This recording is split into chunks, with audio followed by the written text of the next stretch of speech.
I call this meeting of the Olney City Council, September the 22nd, 2025 to order.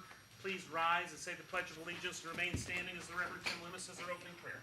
I pledge allegiance to the flag of the United States of America and to the republic for which it stands, one nation, under God, indivisible, with liberty and justice for all. Please join me in prayer. Father, we're thankful tonight to be able to have this gathering. We thank you that we live in this great nation that allows us to do this. We thank you for all of your blessings. We thank you most of all for Jesus and what he did for us on the cross. We pray that you'll be with this group tonight, guide them in their discussion, and in all things may you receive glory. We pray in Jesus' name. Amen. Amen. Hallelujah. Thank you very much. Call the roll, please. Councilman Miller, Present. Councilman Fehrenbacher, Here. Councilwoman Eichhorst, Present. Councilman Iyer, Present. Mayor Lambert. Here. First item on the agenda is public comments and presentations, and I believe Mr. Brower would like to say a few words. My name is Gene Brower. I'm here representing the Richland County Tenants Association. I would sincerely like to thank the city for all the work they've done at the city park, at the courts this summer. They've, for the record, they have repaired all the cracks. They've color-coded all 6 courts and lined them, and they have concreted the parking lot. And I sincerely appreciate all you've done for us. Thank you very much. That's all I had to say. Thank you very much. Thank you all very much. Any other public comments? Any other public comments? I'd like to address the gambling and alcohol license that's going to be given. This is just some facts that I looked up, and global gambling has a revenue in the hundreds of billions of dollars, and 60% of all of those losses in revenue that are given to that revenue are from addiction, gambling addiction. Gambling addiction it impacts families. It says that the family unit is often the first to experience the adverse consequences of gambling addiction. Family members may be subject to severe emotional, financial, and psychological strain as they deal with a loved one's compulsion behavior. Relationships become compromised as gambling addiction leads to a breakdown in trust, security, and overall family.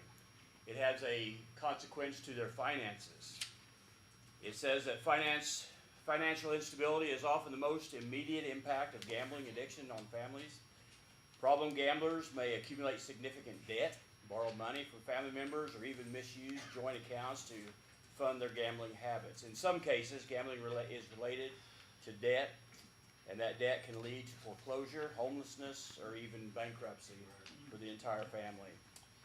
Financial efforts on family members is accumulated debt, unpaid bills, missed financial obligations, and financial security. It has an effect on our emotional and psychological impact of this family. Beyond financial strain, gambling addiction also affects family members emotionally and psychologically. The continual strain of living with an individual who has a gambling addiction often creates an environment of unprecedentable, where family members may experience emotions akin to trauma, including chronic stress and heightened anxiety.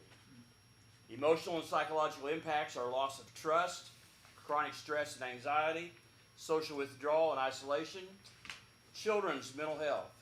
Children living in households affected by gambling addiction are more likely to experience emotional issues, behavioral problems, and academic struggles. It has an effect on our community. The repercussions of gambling addiction extend beyond the family and into our community. Communities with high levels of gambling activity see increased crime, a reduction in productivity, a greater burden on local health care and social services. Gambling establishments such as casinos and betting shops can become centers of activity that influence local behavior, increase criminal activity, and create an economic drain on our community. Increased crime and illegal activity. Research consistently shows that communities with gambling venues experience higher crime rates, including fraud, theft, and embezzlement, Individuals struggling with gambling to fund their gambling, which places additional pressure on law enforcement, judicial resources, and correctional systems. So the types of crime associated with gambling is financial fraud, theft, domestic violence, and abuse. It is a public health concern to our community and our resources. Communities with high rates of gambling addiction experience increased demands on public health resources, creating challenges for local healthcare systems. Problem gambling can exacerbate or exacerbate mental health disorders such as depression, anxiety, requiring mental health interventions, addiction services, and sometimes rehabilitation facilities. So the cost to our society, or social cost, would be health care, productivity loss, homelessness, poverty. The social costs of gambling addiction extend to health care, social services, and criminal justice systems. For communities with gambling establishments, these effects are particularly prominent, underscoring the need for targeting public health interventions. When all this is added up, I believe that the cost to a community and to our families are way too high to have the kind of gambling association that we have. Thank you very much. Further public comments? Any? I'm Phyllis Fehrenbacher, and I don't have any facts, but I'm going to ask you to look at your conscience, okay? I think everybody would agree that we all have a story to tell. And it doesn't matter what your gender is, what your belief is, if you're rich or if you're poor, but have you ever heard a good, uplifting story about a gambler? There have even been songs written about how desperate and destitute those people are. So I'm just saying that we all have even been saddened and upset, if we've read the Bible at all, about how they took Jesus's cloak and they gambled for it. We knew then that wasn't right. So I just can't imagine why anybody would want to keep that going in our little town. We don't need that.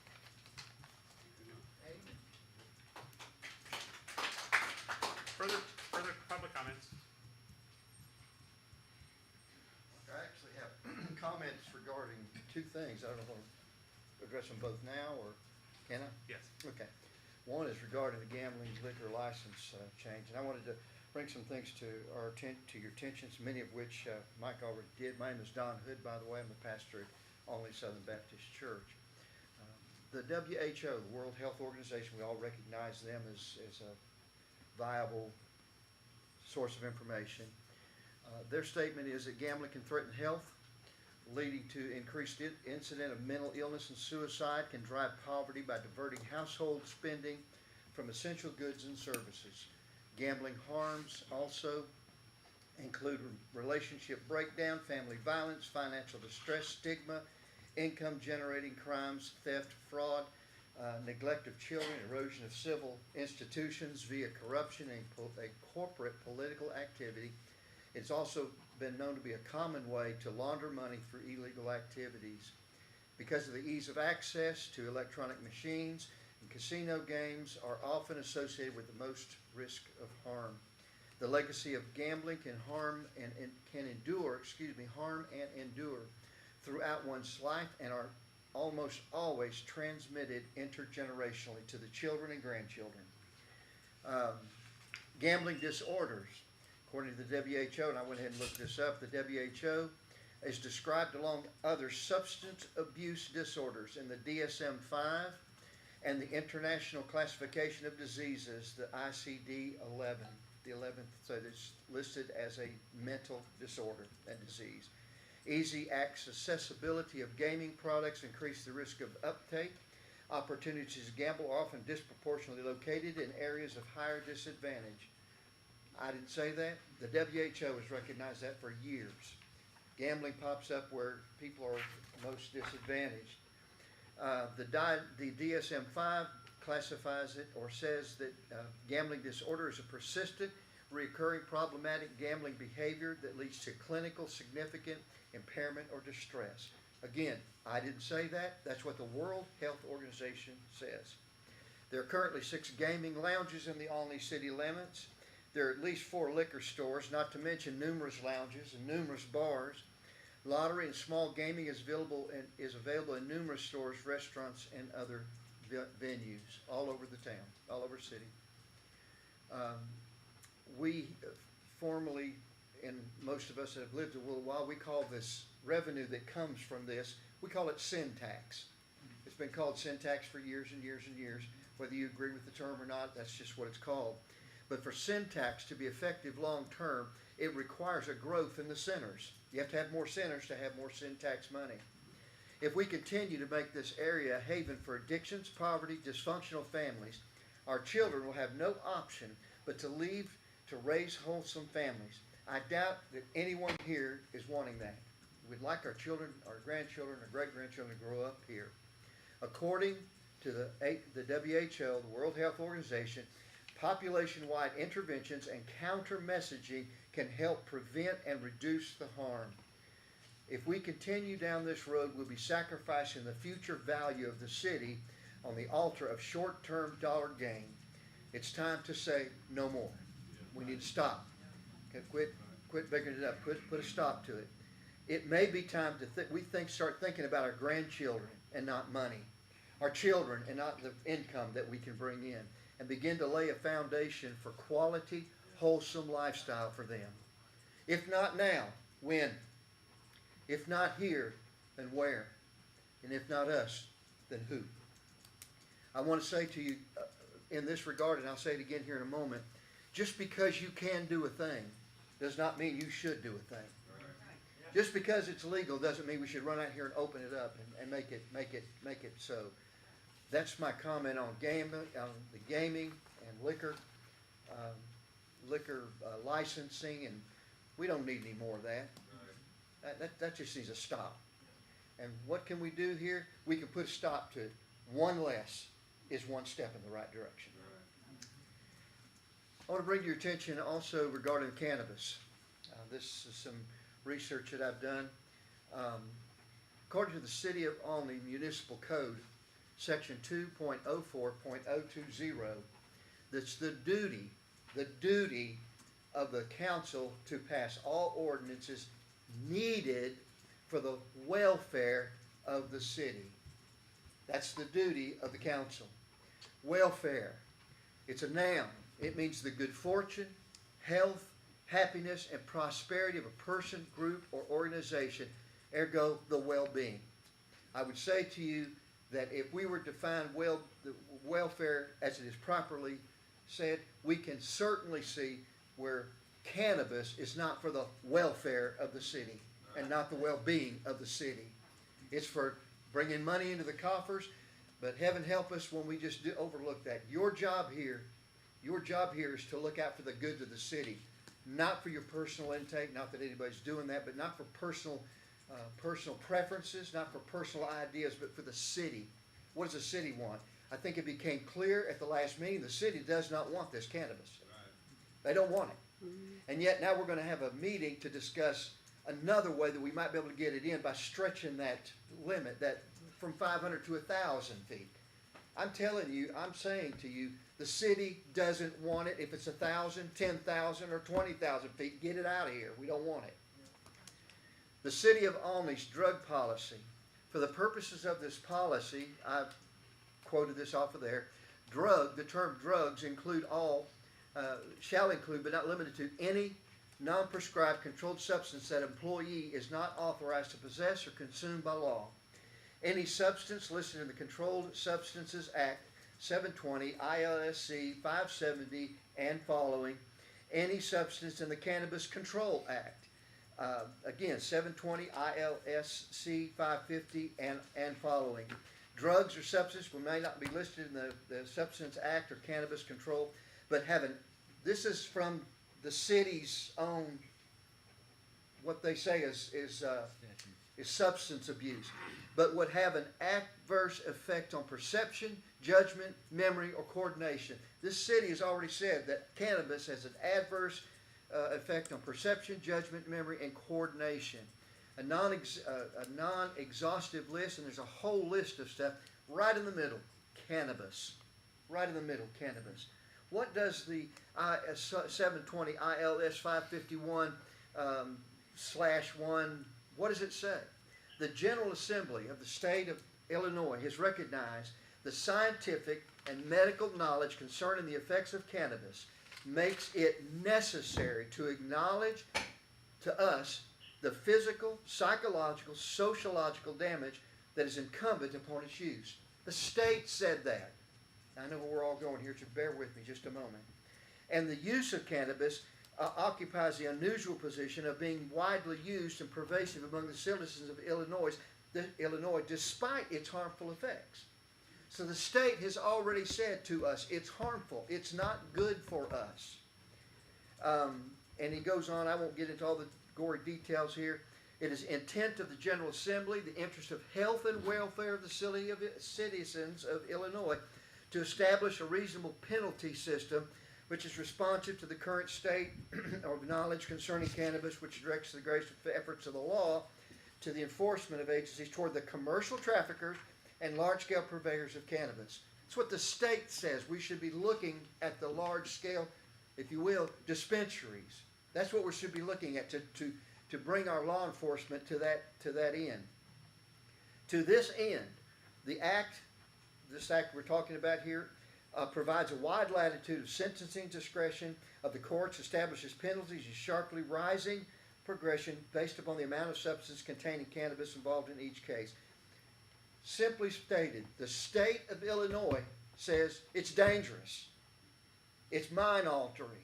It changes our perception and our judgment. The state of Illinois says that.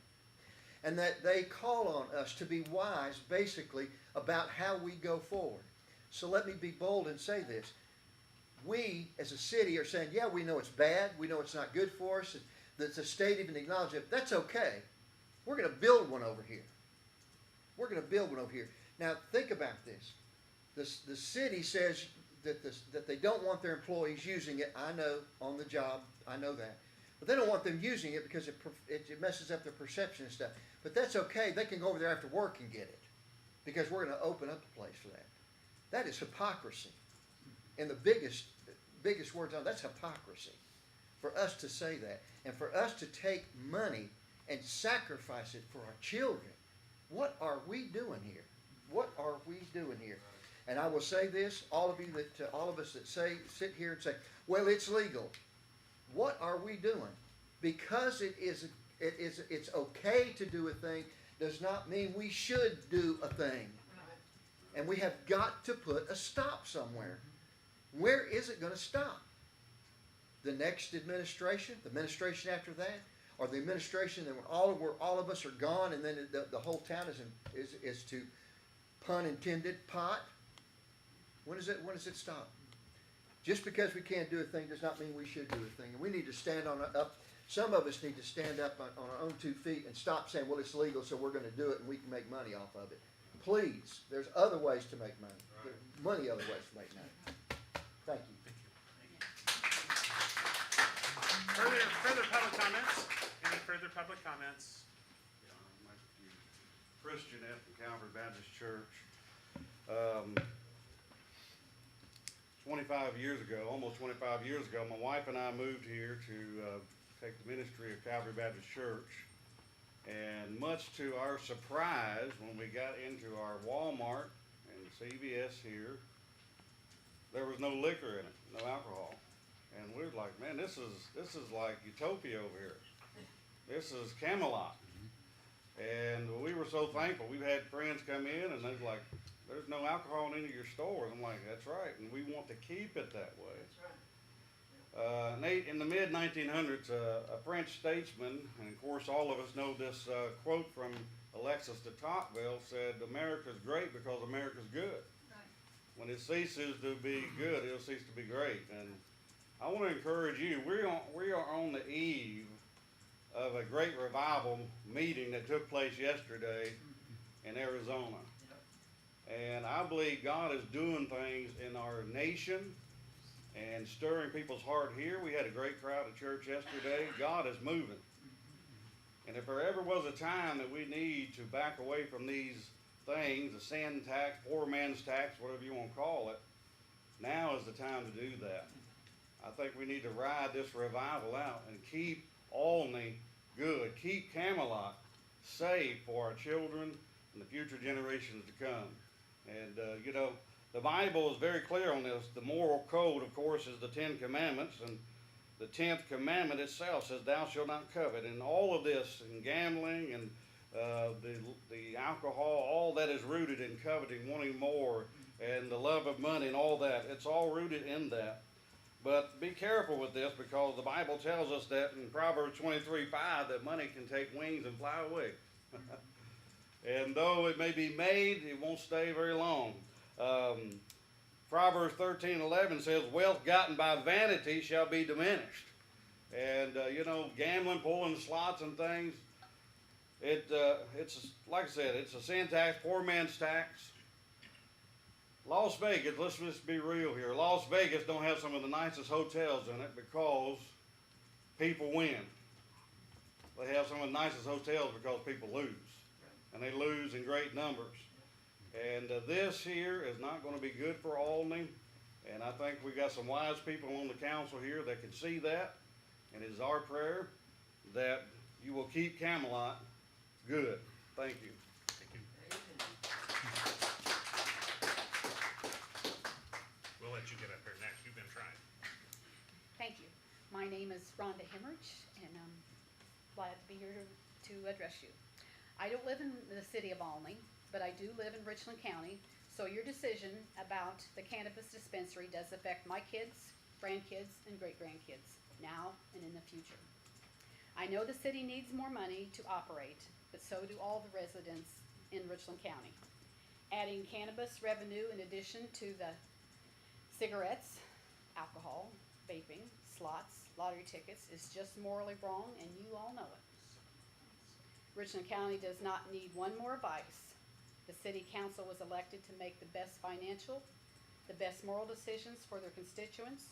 You know in your heart, if you're honest with yourself, that this is not good moral decision. We have reached a fork in the road. Turn and do what's morally right, or turn and do go the world's way, which is wrong.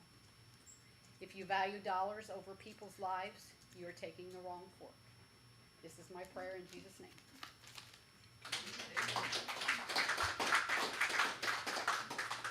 Further public comments? My name is Tony Clow, and I have firsthand knowledge of the use of drugs and alcohol and gambling.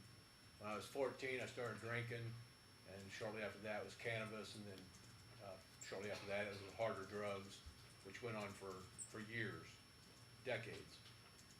Then it led to gambling, and then I filed bankruptcy because of gambling 11 years ago. Lost everything I had. Shortly after that, I had a house fire and even lost more. I have a spinal issue, which I was on a lot of pills and stuff like that for pain, and of course medical marijuana came about then, so I thought I would try that and got a medical card.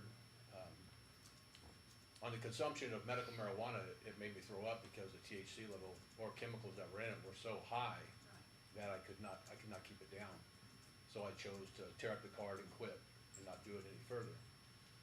But thanks to the Lord Jesus Christ, He set me free 26 years ago from drugs and alcohol, gambling just 11 years ago. But I'm free from all of it now. And I give all glory and praise to God. Thank you. Thank you. Further public comments? Further public comments?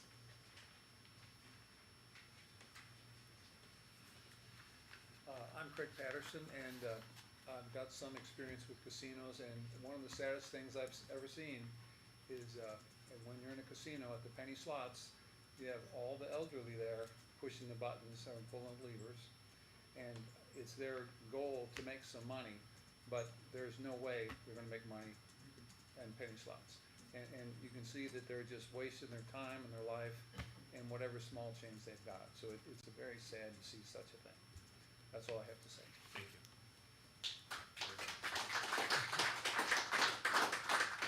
Further public comments? Further public comments? Seeing none, we will move on to the next item on the agenda, which is the presentation of the consent agenda, which includes to approve minutes of the council meeting on September 8th, 2025 for the regular meeting, and September 15th, 2025 special council meeting. Approve and authorize payments of accounts payable September 23rd, 2025. Raffle license from Richland County Abate of Illinois. A resolution to acknowledge submission of certification of compliance with Public Works Projects apprenticeship goals under the Illinois Works Jobs Program Act. Payment request for the Main Street Storm Sewer. Payment request for sanitary sewer CIPP lining rehabilitation. An additional lining rehabilitation payment request. Payment request for the Main Street sanitary sewer relining. And an ordinance to amend section 12.12.180 Parks and Recreation Advisory Board of the City of Olney Municipal Code. Any of these items need to be removed from the consent agenda. I would accept a motion to approve the consent agenda. So moved. Second. Second. All those in favor, aye. Aye. Those opposed, nay. Motion passes. Next item on the agenda, presentation of ordinances and resolutions, is a proposal opening approximately 5.06 acres, area tract directly south of Rides Mass Transit property and having a property tax parcel ID of 11-10-301-026. Here we go.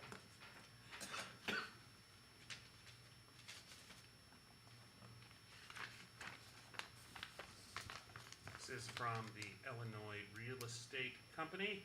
On behalf of the Illinois Real Estate, we respectfully submit the proposal to acquire 5.06 acres tract of City of Olney real estate under the parcel ID of 11-10-301-026, directly south of the property currently owned by Rides Mass Transit and north of the property currently owned by U.S. Waits Incorporated. Illinois Real Estate owns the adjacent property parcel 11-10-301-010, which in turn leases the building to affiliated companies Illinois Gas and Utility Safety and Design Incorporated. Illinois Real Estate proposes to purchase this parcel at a price of $5,000 per acre.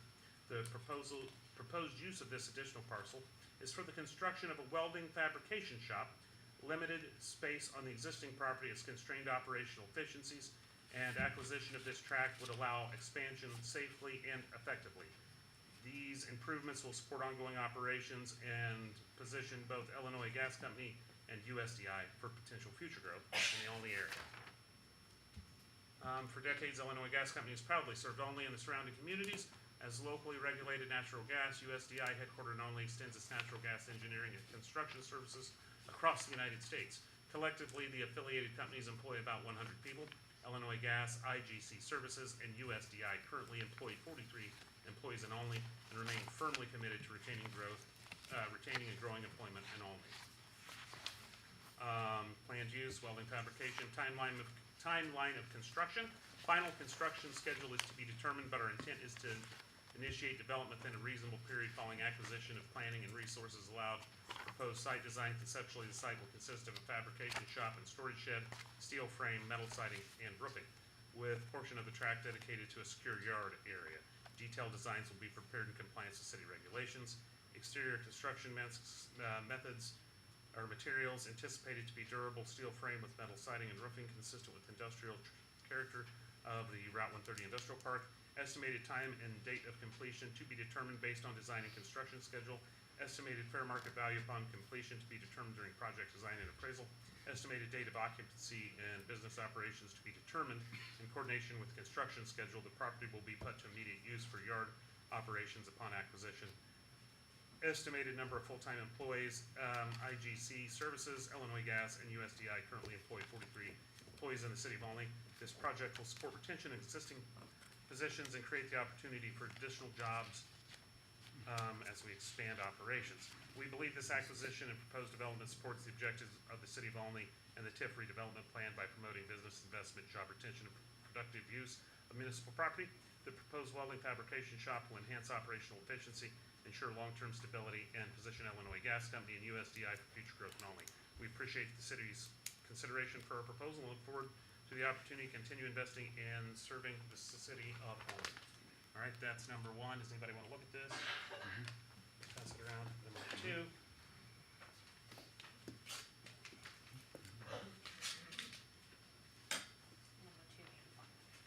And this is the final one.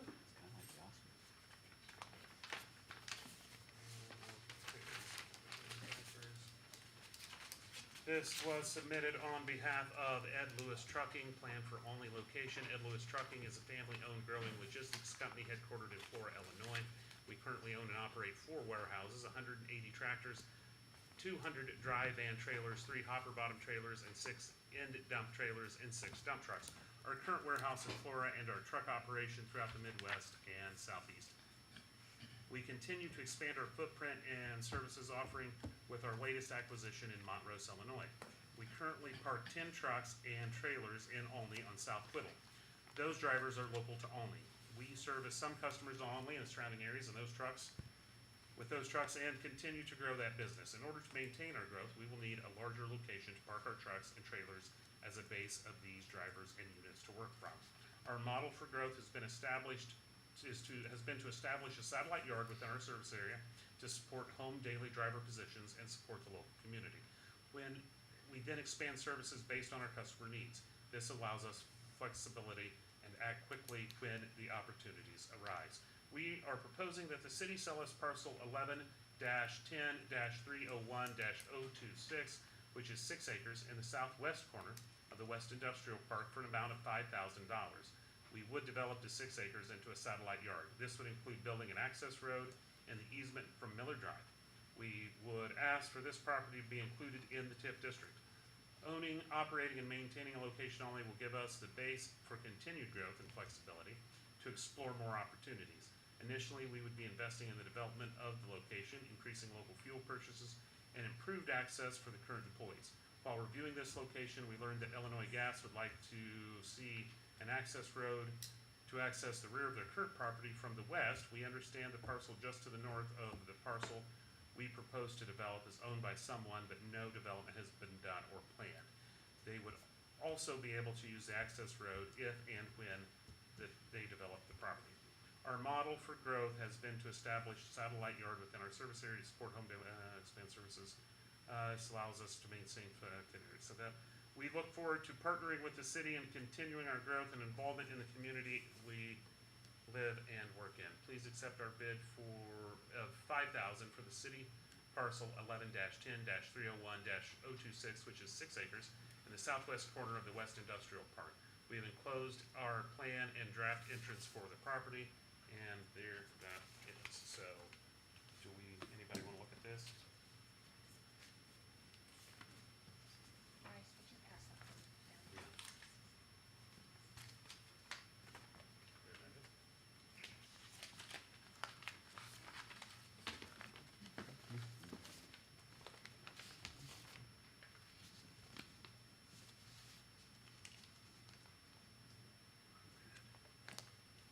Are we talking about the same property with these 2 bids? Well, we have 5.06 and he keeps saying 6 acres. I think So he was does just, I think he was off. I think he means the 5 same acres, parcel, yeah.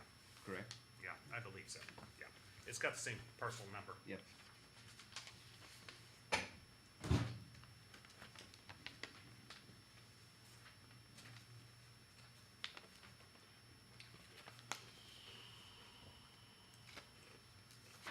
Are we discussing? Yeah. Well, 2 things that jump out of me immediately.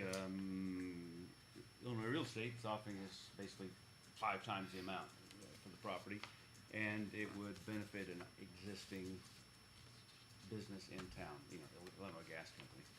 So those 2 points stand out to me, just for comments. If we were to go with Illinois Real Estate Company, would there be a possibility of another parcel that we could offer Ed Lewis Trucking? I mean, we have We additional. have other places. I know he had been looking. Did he think that he could only use that spot, or? Access very difficult to the other city home ground. we've got the piece on Whittle Avenue, but I'd kinda rather keep that a big piece, hoping to attract a big industry rather than Right. plunk somebody in the middle of it and then wish later that they weren't there. Right.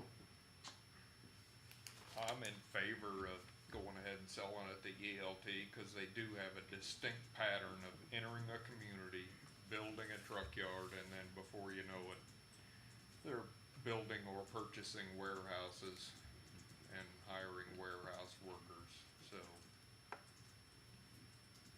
That's kinda what I think about it. If we give them some kind of foothold in Olney, I think they will continue to grow. Would a weld fab shop for Illinois Gas Company, is it nice to have, or do you think their fleet, it's like, boy, we need to have this facility. We need a welding fab shop. I for our think it'll fleet. just, I assume Nice to just have. for their personal welding and fabbing to do with their trade.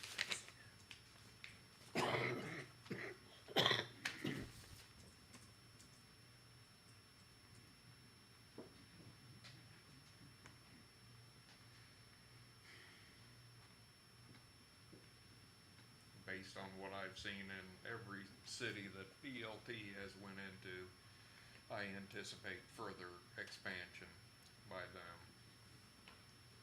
Based out of Flora, and, Yeah. but there are other, and they have other facilities throughout southern Illinois? Flora, Salem, Paris, Muscle Shoals, Alabama, and now Montrose. Several.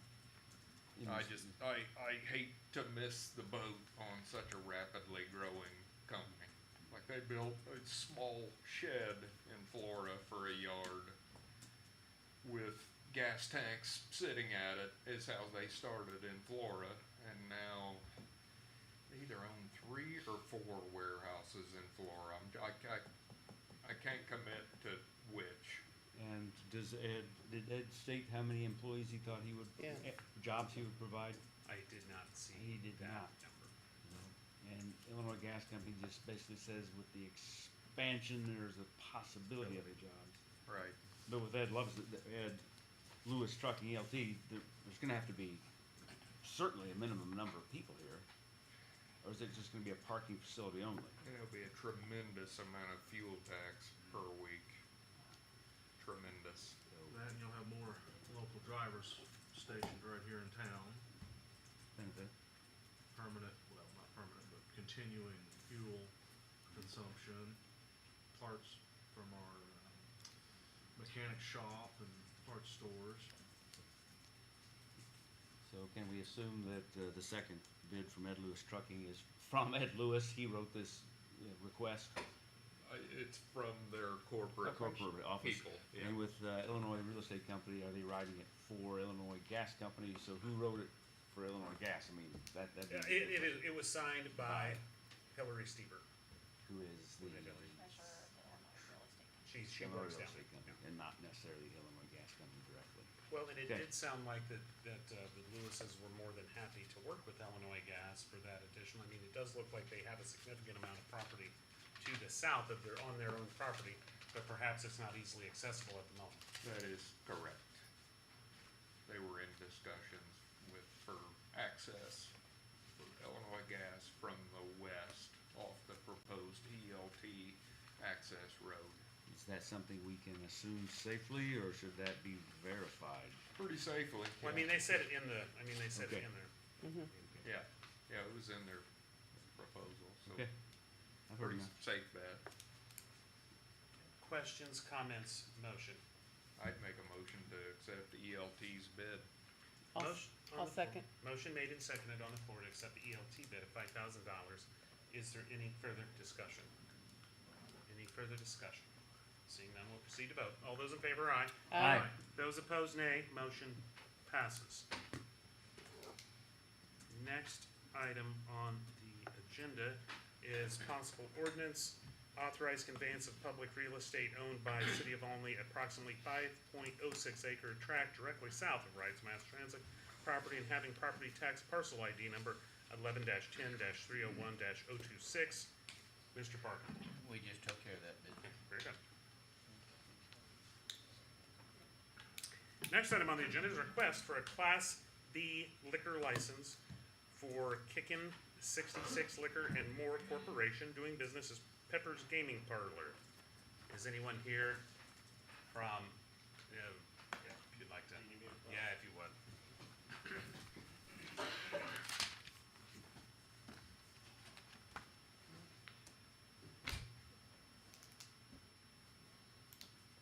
I was just told to show up in case Yep, you guys any had questions or comments? Is this an existing Yes, gaming I'm parlor just now? purchasing an existing parlor. It's not a new license. It would be the Taking transfer over, of a yes. license, correct? Yes. And are you asking for anything different than what they're doing there now? Nope. I'm just gonna change the name. It'll be under Lucky Dogs. I currently have 19 locations throughout the state, so.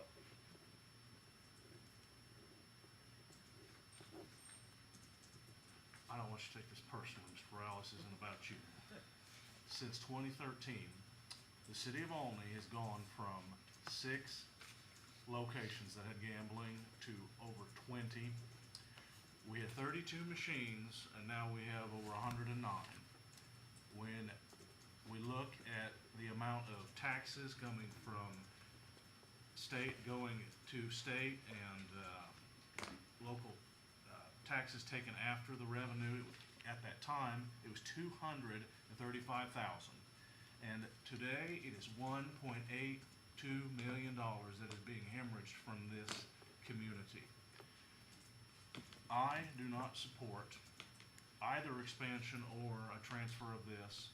I want to see less gambling into this community. I do not believe that it is the equivalent of any other vice that's out there. You do not hear stories about people that walk into buffets and they're so desperate that they steal money from their children's piggy banks. You don't hear about divorces happening because couples are lying to each other because of the addiction of gambling. And you don't hear about people that just fall into it accidentally because they just did it one time or they did it a few times. The nature of gambling is different than any other thing out there. It falls into the drug of false hope of getting something for nothing. And there is no drug that is more dangerous than that. I read a statistic before I came here, sorry I don't have the site for it, but that gambling has a 12-time higher suicide rate than any drug that exists out there. And people suffer in silence because of this. No one cares that the primary people that do this, no one cares that this goes on because it's just poor people that do it. No one cares that lottery tickets are primarily done by poor people. No one cares that vices that rob people from being able to pay their rent, from being able to feed their kids. Nobody cares about that because it's only the poor doing it. And I hear all the time, well, when I was growing up, I'm fiscally conservative, but I'm socially liberal. I'm happy to have other people pay my taxes. Well, we had a great revival yesterday in this country, and I believe that how you treat the least among us is how you regard your own Savior. And I cannot stand the idea of, my children, I've adopted 2 boys, and it tears me up thinking what the world wants to do to them, to destroy them. Imagine a young man or a woman who's lived their whole life, he's never had a dad, he's never known pleasure, he's never been happy, he's never had a future. But you know what's waiting there when he turns 18? This industry to sink him permanently. And I feel very passionate about this. Since 2015 when I first started running, I ran 5 times for this office, and I've never wavered from this, and I never will. So this is not personal, Mr. Rowell. I will not approve this license, this transfer, because I want to see this industry be on the decline. I'm ready for a turning point in Richland County. I'm done. Further comments? Questions, comments?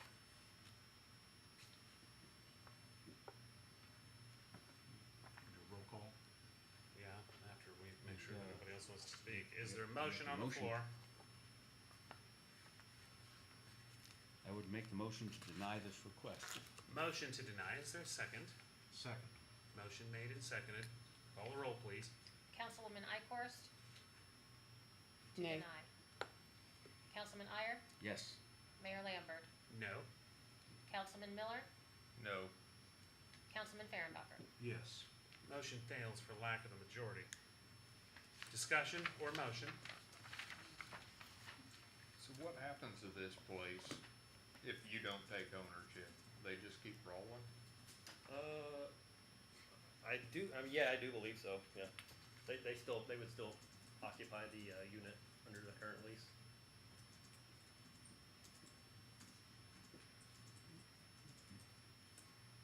I'll make a motion to approve this. Motion to approve. Is there a second? I'll second. Motion made and seconded. Is there any further discussion? Any further discussion? Call the roll, please. Councilman Iyer? No. Mayor Lambert? Yes. Councilman Miller? Yes. Councilman Farrenbacher? No. Councilwoman Ikorst? Yes. Motion passes. Thank you very much. Can I give this, to Kelsey? I do believe it's emailed to her, but. And I'll get in touch with you tomorrow too. Next item on the agenda is an ordinance to amend Title 17 zoning of the City of Olney Municipal Code. It has come to our attention that this item needs to go to the Planning Commission, which will meet when this would be able to be on their agenda November the 3rd, which is the first Monday in November. I would accept a motion to refer this to the Planning Commission meeting on November the 3rd and have it advertised not less than 15 days before or more than 30 days prior. So moved. Second. Second. Motion made and seconded. Is there any discussion? So this just sends it to the planning committee and then they'll send it right back to us. After they make their determination, yes. I don't feel that the planning commission is an accurate reflection of the town. I feel that it should go to ballot referendum, as Mr. Iyer stated. I don't know why we need to send it to them. I suppose, I guess if they say no, then, I might get what I want, but I don't think it's what the town necessarily would want. They will come back to us. They're simply advisory, but this is just part of state law. So Is we this part of must. state law? Okay, I'm sorry, I misunderstood. Oh, no, that's fine. No. All right, anything further? Anything further? All those in favor, aye? Aye. Those opposed, nay. Motion passes. Next item on the agenda is discussion of possible action to submit an advisory public question to the electors of the City of Olney regarding adult use cannabis dispensaries. Mr. Iyer and Mr. Zuber. Well, it is obvious that there's consideration in this community on whether to allow a dispensary to be established in the City of Olney. It was passed by ordinance in 2019 that one could come into under certain conditions, but it was brought to light 2 meetings ago when the distances from schools or daycare was going to be considered changing, that it came to my mind, before we even make that decision, it might be a moot point. Do we even want a dispensary within the city limits? And a dispensary and that the industry could have such an impact on some in this community and impact greatly their welfare, as was stated. I believe it is important for this body to consider the greatest amount of input from the citizens of this community. This is their community, they have their families here. We need to know the greatest amount of input on this decision on whether to allow a dispensary. And the greatest source of perhaps to make that determination on what is the will of the people would be to put it into an advisory referendum on the spring primary, which I believe is in March. We don't have a date yet. There are two types of referendums. There's a binding referendum where the people vote and the majority then becomes virtually a law and ordinance, but under cannabis laws, or that cannot be. Only an advisory referendum can be placed on the ballot, but that results of that advisory referendum will enable this body to make the most informed decision on to whether to allow a dispensary to be established in the City of Olney. And Mr. Zuber, do you have? No The only additional was that we have to have, the referendum to, the city clerk by December 15th. I think we have plenty of time to come up with that wording. She said the wording is less restrictive than, a binding ordinance. Well, So a basically we binding can- ordinance, it has its own wording. Yeah. The state tells you this is how you must word it. A non-binding advisory, I'm sorry, I said ordinance and referendum. A non-binding referendum can say whatever you want it to say. However, we want to say, simply phrase it to know the will of the people regarding the placement of a dispensary within the city limits. So that is, Questions or comments? So he would just be, creating the language for it if we approve it tonight? correct. Is that, okay. Well, I would not be creating language for it. So, I mean, I could You would be submitting it, kick depending on. something out and see, I mean, but ultimately you would have to decide what you wanted. You know. So if the planning committee's gonna take it up, No, well, two different. I know. completely Regardless. different things. I'm just saying, if the planning committee is going to be taking that issue up and they say no, we can still ask for the advisory referendum, correct? Even if they say, no, they don't want it. Well, the planning the plan- commission is also an advisory body. Right. So even if, unlike the board of appeals, so, if the planning commission says, yeah, we approve the 500-foot separation or the 1,000-foot separation or whatever they say, whether they approve it, the council can still override it. If they don't approve the change to, or the proposed change, to the ordinance, the council can still override Yeah, that. I mean, it's advisory.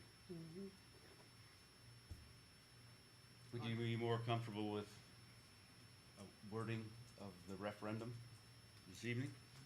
I don't think the wording is gonna matter. If the public gets a ballot referendum, they're gonna say, yeah, I'm for it, yeah, I'm not. They don't care how it's worded. Shall the city of Olney allow a cannabis dispensary within the city limits? I mean, it could be that It would simple. be Yeah. something And, like that. yes or no, and then we'll see how the votes fly, how they land. Okay. And it would give us guidance. Further discussion? Further discussion or motion? Motion. Motion. Second? Second. Any further discussion?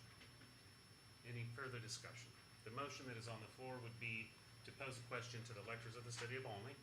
Should the city of Olney allow for a cannabis dispensary within inside the city limits of Olney? Is that correct? Correct. And we Further would, discussion.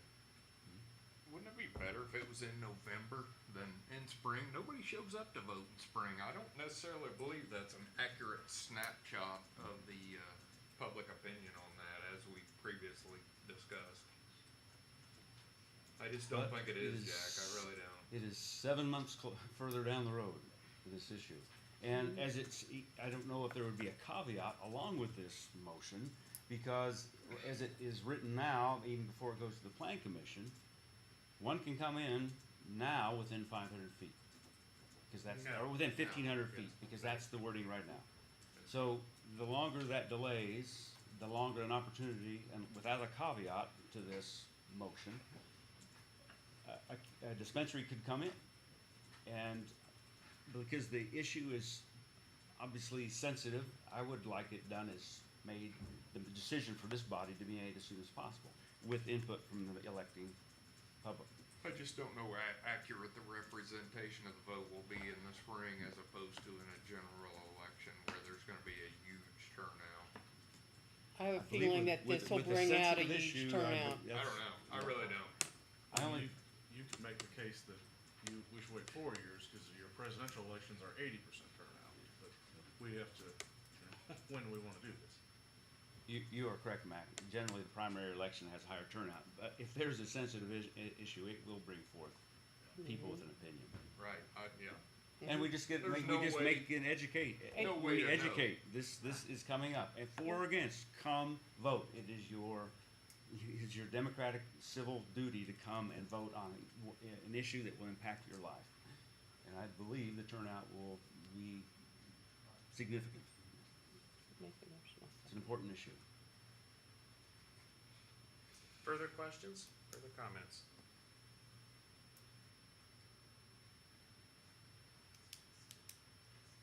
comments? Call the roll, please. Councilman Fehrenbacher, Yes. Councilwoman Ikorst, Yes. Councilman Iyer, Yes. Mayor Lambert, No. Councilman Miller. No. Motion passes. There will be a referendum on the agenda, non-binding. Thank you very much. Next item on the agenda is discussion, possible resolution to amend the 25-26 tourism budget for Little League Baseball Park or ballpark upgrades. Ms. Quinn, Mr. Davis. Do you have anything to say? Until he talks. Hi there, Tony Hi there. Davis, Only Little League. I'm looking to try to get 30,000 out of tourism to improve our facilities.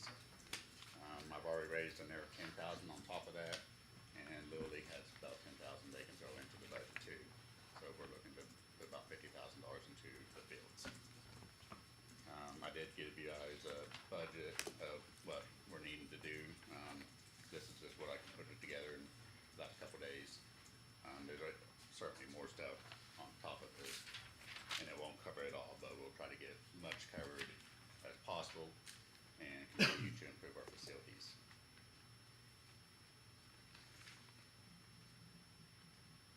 So, we got bases, groundwork, drainage, dirt work,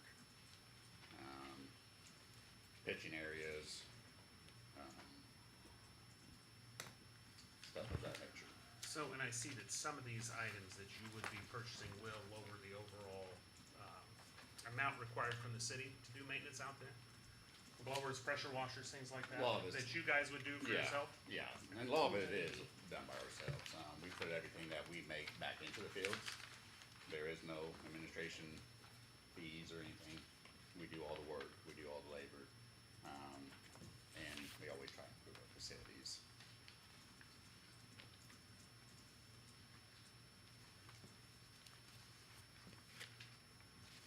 All comes out of tourism, correct? This, That is Yes. the proposal. And the reason is because this will improve facilities and hopefully bring in more. Yeah, we're competing with, Mattoon, $30 million complex. We're competing with Evansville, who has a beautiful location. We do still have tournaments, so we're looking to try to promote more, but our facilities are starting to need some more repairs. when was the last time we had any, good work like that done? So, around COVID, I was able to raise 70,000. And 40,000 came from the county, and then some came from the files, the winners, and some private donors. And every penny went back into, that was all in turfs. That's all in dirt work. That was, every penny went into that. And then that didn't cost, we laid it down. We did probably 90% of the work. I think the city came in and did the last 10% because we just ran out of time. And then the city did put in the new lighting, Yes, but that will also save us money in the long run. on yeah, when new those- lights, and they are awesome. I will say that when we've had tournaments in the past, it brings a lot of people in. You don't wanna go to Monocle's or Dairy Queen or anything, cause you're not gonna get So, served. when we used to have tournaments, those Mm-hmm. huge tournaments, which we have 2 coming up soon, we're looking at 40 to 50 teams coming in to the area. I used to pass out sheets to every business, and they all told me they hired extra people on those days, even the liquor stores, the clothing stores, the gas stations, the restaurants. I handed out brochures to everybody with all the tournaments, and they was all happy to see them, and hired extra additional employees, whether it's high schoolers or whoever it was. Now, I'd like to get back to those 15, 20 tournaments a year, but that's gonna take some rebuilding. And then only Little League is looking to do maybe 1 or 2 tournaments a year to try to help facilitate more money back into the facilities. But with that big of tournaments, you also have the wear and tear that comes with it. Comes with it. So the tournaments aren't part of Little League, is that No, correct? the city, It's like 2 separate. 2 separate deals. I always go to the lease, is what I always go to on these, it seemed like. And, like you're asking for money for bases, mounds, all that. says the league shall own and maintain all field gear, consumable personal property, including but not limited to bases, mounds, pitching rubbers, padding, protective netting, batting cages, and L screens. So that's on you in my mind. And the field work, like when I met with you, I asked you to send me an email on, hey, where do the fields need work? Can you mark up an aerial view? I never got that, and that's been a month.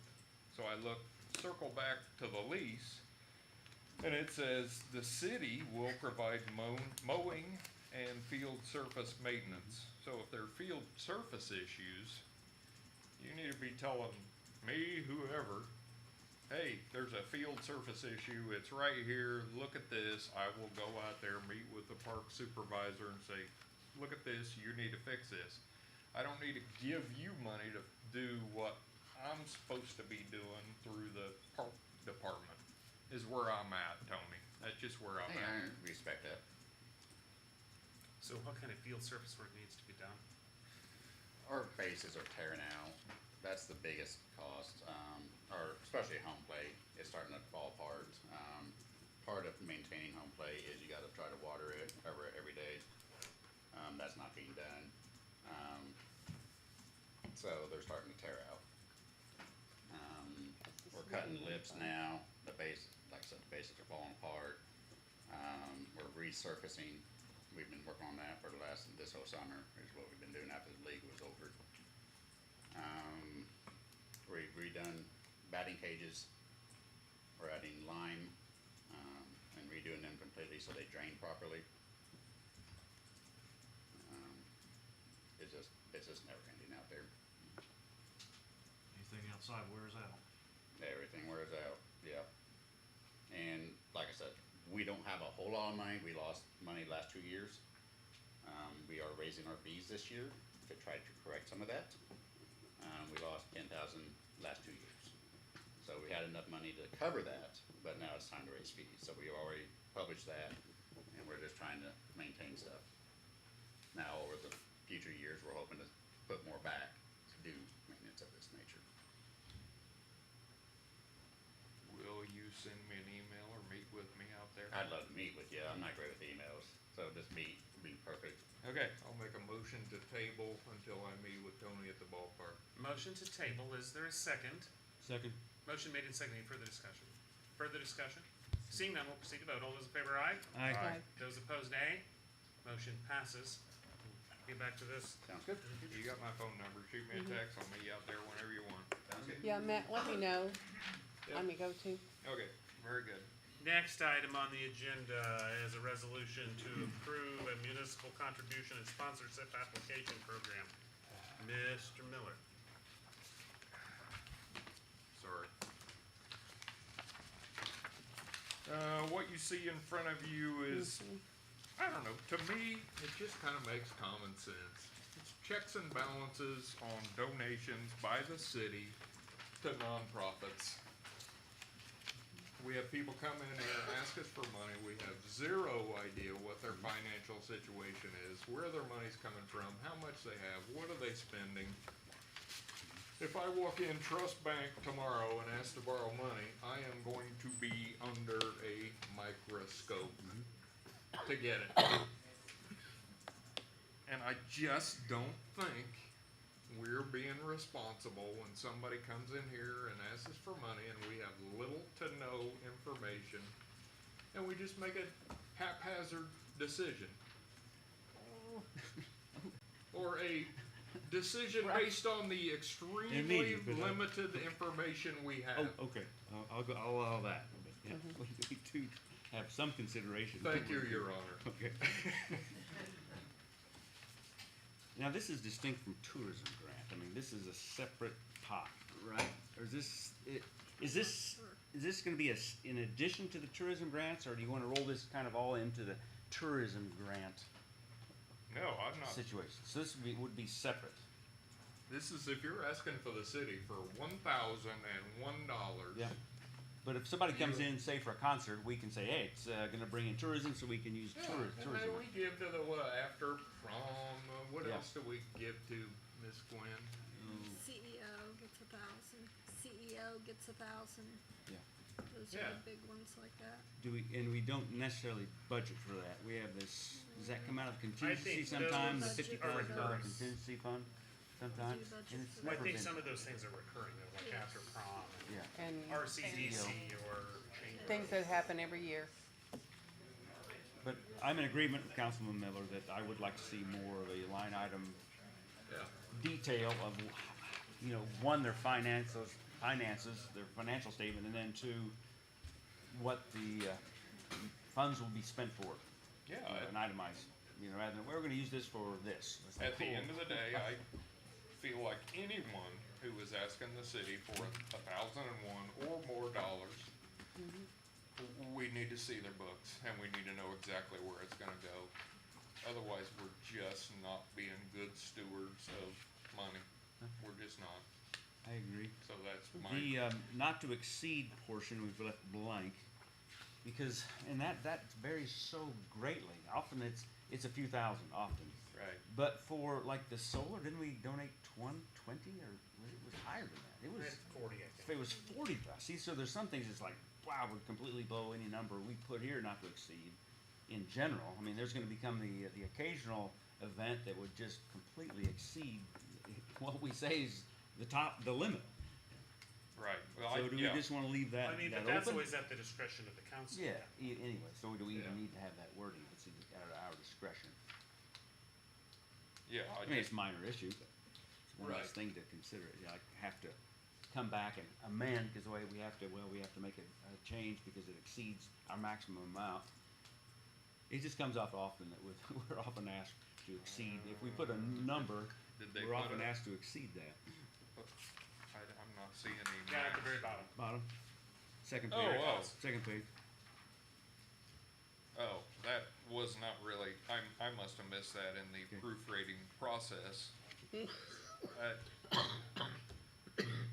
I don't see where we do set a max, I mean, we can figure that out as we go. As we go, that's why I didn't think it was necessary. After we've seen their books, their profit loss, and their exact purpose for the money. Right, 'cause the events can vary so greatly.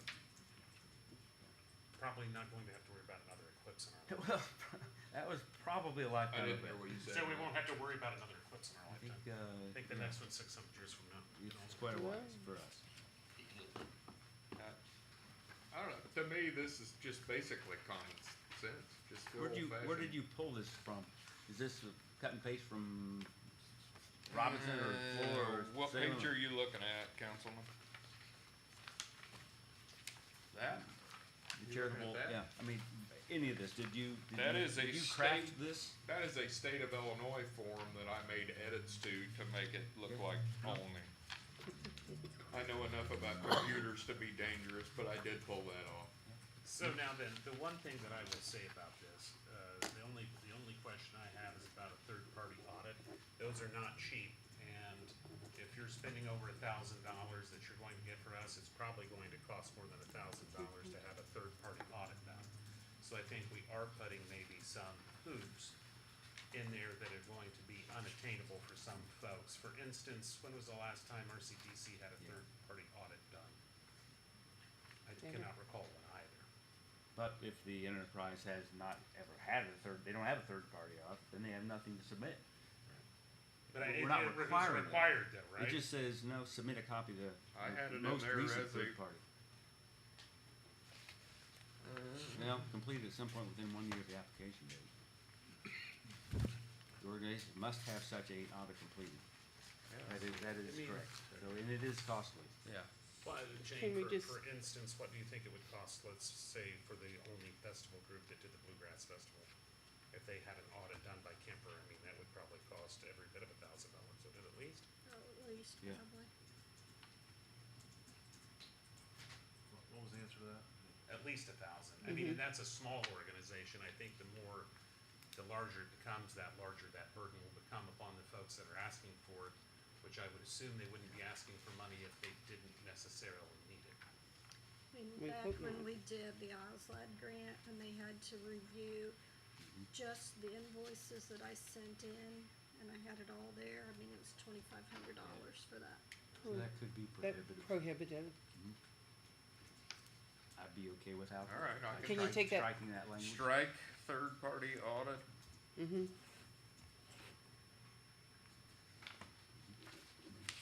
Otherwise, looks pretty good. I mean, cause everything else everybody should have Yeah. to, Yeah. to be able to submit, I would assume. No. So we're So striking are you- third-party audit from page 4. Are you planning on RCDC, the chamber, and all those people that we're giving to on an annual basis now, filling one of these out every year? That, I couldn't hear what she said. are you expecting, for instance, RCDC, which gets an annual contribution, the chamber, which gets an annual contribution, are you wanting them to fill this out too? No. Or is this Yeah. for one-time Yeah, it's requests? Well, wouldn't it just, I mean, it'd literally take them like 20 minutes to fill it out. I don't Yeah. I mean, I think all of this stuff should be relatively readily available Yeah. from year to year. I mean, everybody, I mean, you could turn in the financial statements for the year fairly Yeah. easily. I mean, I can keep it in. I could fill this out on my business in 10 minutes. I just think when you get the audit in there, it might become prohibitive for some. Mm-hmm. Applies to all. Mm-hmm. Applies to all, yeah. And it's not, I don't see it as a huge deal, I just No, think I mean, it's it's kind just of just common accountability. sense. I think so long as the audit part's out of I there, it's agree. Yep. not that big of a deal. I mean, Just we take have that all one that part stuff out for and- RCDC, for instance, easily available. Yes, clarification, please. Matt, and I'm sorry, I may have misunderstood you as we were working on this, but because I'm probably going to be the starting filter for some of these applicants, I thought the tourism grant was gonna be separate from this, but you're proposing it be required even for a tourism grant? Cause if so, then is there a point to even have the tourism grant if we're gonna do this? I mean, if you're gonna have this process, I don't know why. I don't know. Just the source of funds, because if it's a tourism grant, we take it from the tourism Come fund. from a Whereas different from general, it fund. might come from a different fund, that would be the But I only mean, we make that reason determination that we anyway do, most of the time. whether it's prudent or not. I mean, I so, suppose you could have a box check whether you're requesting tourism-related funds. Yeah, Mm-hmm. would make it easier for us. Alright. So a checkbox for tourism, yes or no?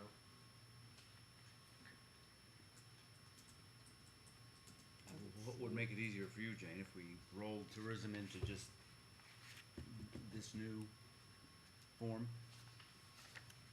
Not have I two? don't know that I have a preference. Do you, Kelsey? I mean, if it's redundant, Pretty we much, should yeah. eliminate Same thing. one. Yeah, Yeah. if you're gonna apply for a tourism grant but also have to do this, then yes, I think that's a step too many, It is, personally. but because, that's and up we to would you. determine where the funding would come from. So, this would supersede the tourism grant form. Sense to me. It covers same and more information. Questions, comments? Questions, comments, or motion to approve? If I understand, they'll fill this out, we've struck line 4 there on the third-party audit. But we will still have a tourism grant fund, they just need to also, They just need to, I mean, if it is something that's tourism-related that is going to butt heads and beds, then that's where the money would come from once we make the determination. So we'll rescind the resolution that approved the tourism grant and program and then just do this. Is that what I'm understanding? That's my understanding. So we can put that on Probably would consent be agenda next easiest. time. Yeah, I think you've got one master application for money. Yeah. It's easier for staff.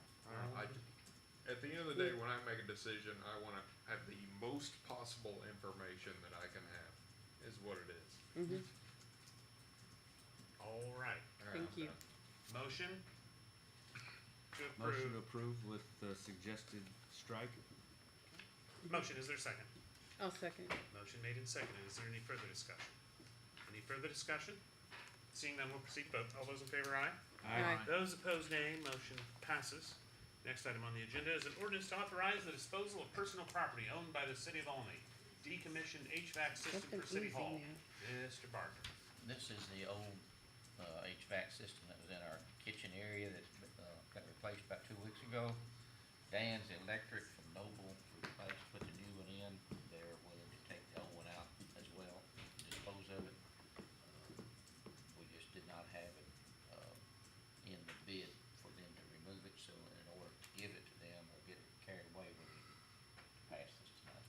So moved. Second. Second.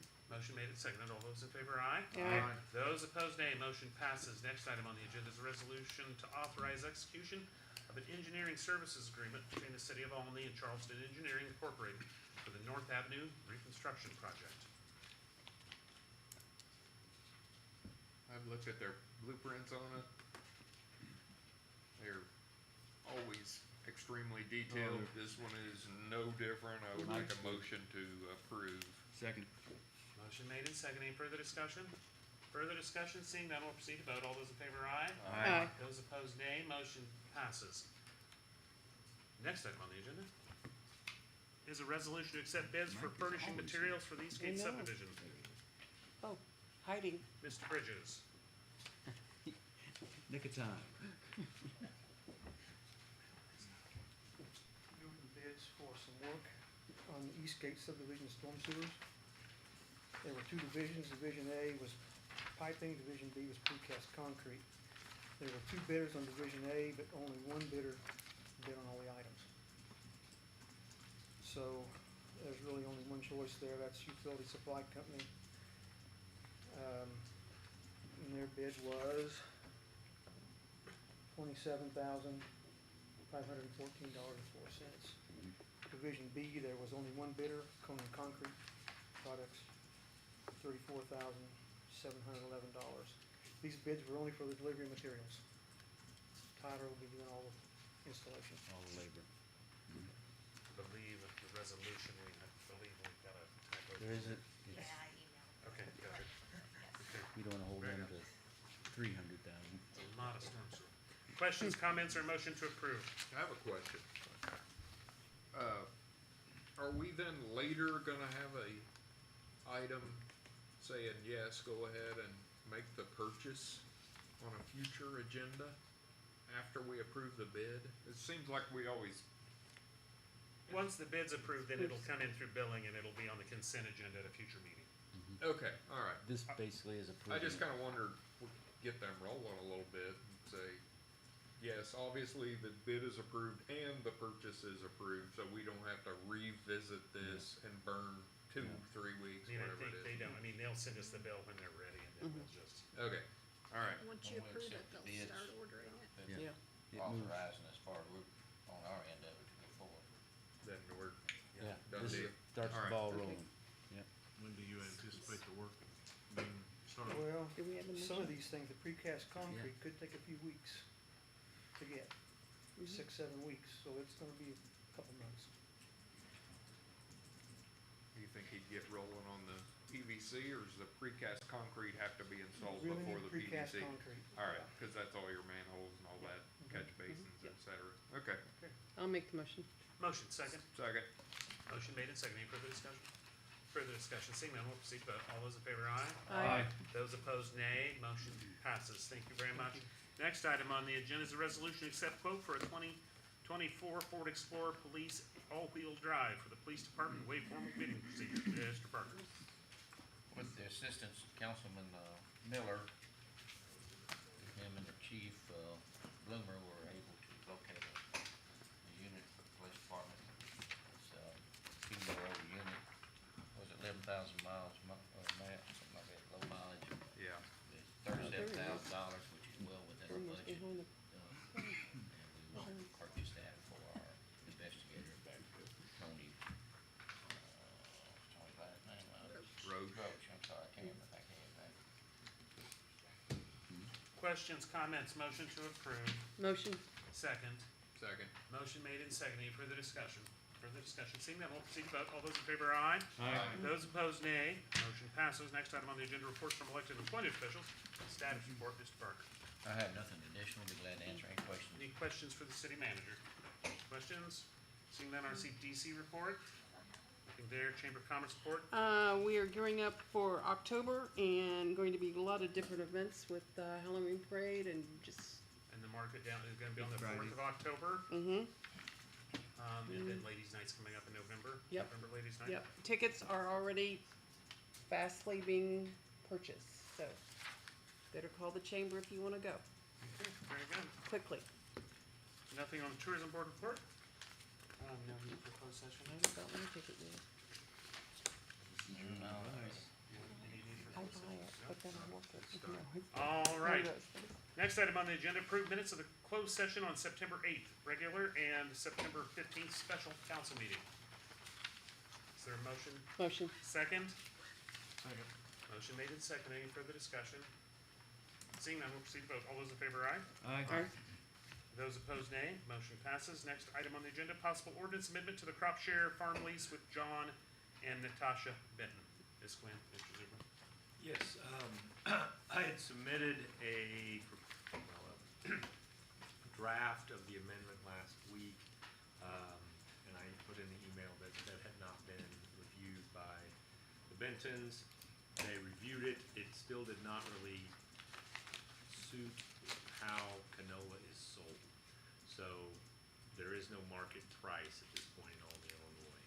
So I met with Mr. Benton, this morning, and we both agreed that the simplest, way to word it would just be that the city will receive 1/3 of what he sells the canola for, and he will pay us within 7 business days. Works. Suits me. Questions, comments? Motion. Motion second. Second. Motion made and seconded. Any further discussion? Further discussion. Seeing none, we'll proceed to vote. All those in favor, aye? Aye. Those opposed, nay. Motion passes. Any further business to be had? Any further business to be had? Seeing none, I would accept a motion to adjourn.